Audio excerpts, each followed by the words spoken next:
So we rented this bad boy. This is a jackhammer from Hilti, from Home Depot, TE 2000.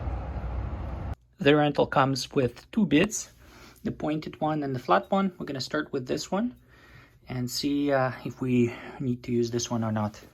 Here it is. We've got the power source right there. We're ready to get started. So this Hilti jackhammer over here is very easy to operate. It has two handles that you hold. You don't really need to do anything. It has its own weight, and the weight of this tool does the job. You just have to basically direct where you want to, break the concrete. It has two buttons. This is off. On the other side is on. So you just on and off buttons. And the other piece that you probably need to know is how to change the drill bits.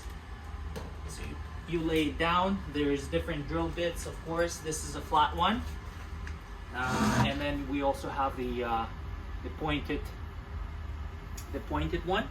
So the way you change it is same as in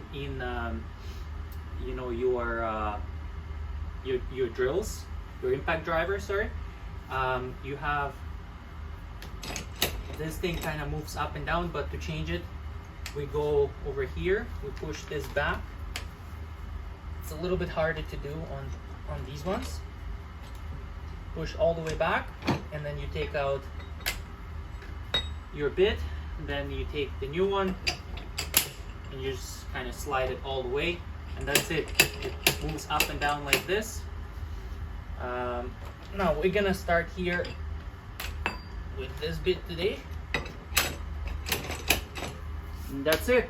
You want to be wearing, when you're doing this, you want to be wearing a mask, and you want to be wearing a respirator.